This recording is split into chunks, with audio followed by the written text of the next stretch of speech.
கோட்பாடும் உடன்படிக்கை பாகம் 54 ஜூன் 10, 1831 ஒகாயோவின் ஸ்காட்லாந்தில் லிவர்நைட்டடுக்கு தீர்க்கதரிசி ஜோசப் ஸ்மித் மூலமாக கொடுக்கப்பட்ட வெளிப்படுத்தல் சொத்துக்கள் நேர்ச்சை செயல்படுவதை பற்றிய கேள்விகள் ஒகாயோவின் தாம்சனில் வாழ்ந்து கொண்டிருந்த சபையின் அங்கத்தினர்கள் அப்பீரிய போதக கொண்டிருந்தனர். சுயநலம் பேராசையும் வெளிப்பட்டது. பொக்ஷேஷ்லிக்கு அவருடைய ஊழியத்தை பின்தொடர்ந்து பாகம் பக்கம் 59 தலைப்பை பார்க்கவும்.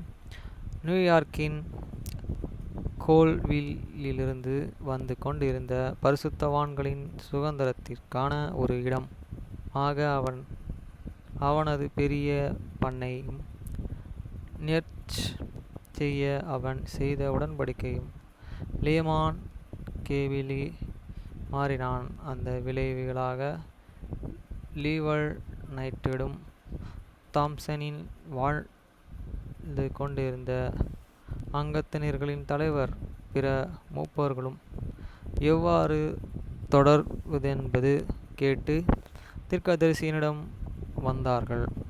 தீர்க்கதரிசியின் கர்த்தரிடம் விசாரித்து அந்த வெளிப்படுத்தலை பெற்றார். லீமான் கேப்லின் தன்னையும் விட்டு செமினரிக்கு பயன்படும்படியாக தாம்சனின் அங்கத்தினர்களுக்கு அது கட்டளையிடப்பட்டது. 1-6 இரக்கத்தை பெற பரிசுத்தவான்களின் சுவிசேஷத்தின் உடன்படிக்கைகளையும் கைக்கொள்ள வேண்டும். 7-10 பாடுகளில் அவர்கள் பெருமை இருக்க வேண்டும்.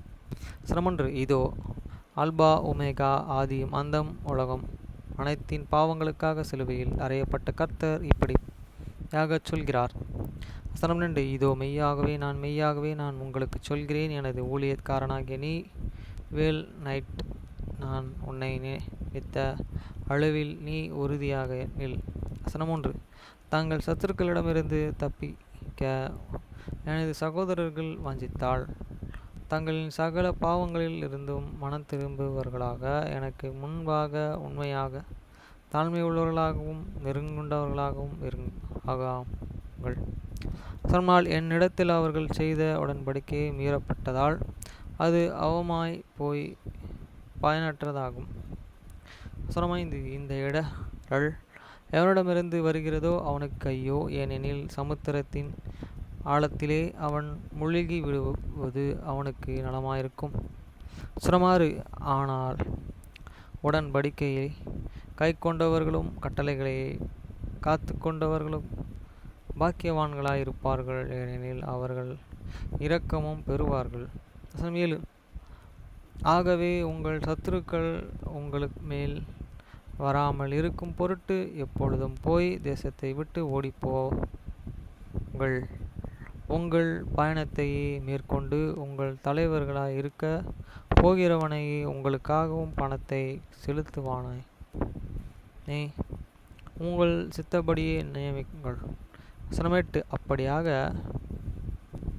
மிஸ்ரேலி தேசத்திற்கு லாமோனியர்களின் எல்லைகளுக்கும் உங்கள் பயணத்தை மேற்கு நோக்கி பகுதிக்கு நீங்கள் மேற்கொள்வீர்களாக.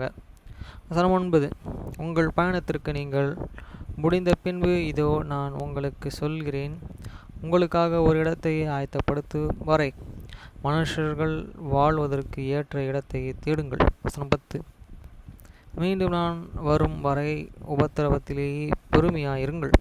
இதோ நான் சீக்கிரத்திலே வருகிறேன், என்னுடைய பிரதிபலன் என்னுடைய இருக்கிறது. சீக்கிரத்தில் என்னை நாடுகிறவர்கள் தங்கள் ஆத்துமாக்களுக்கு இளைப்பாறுதலை காண்பார்கள்.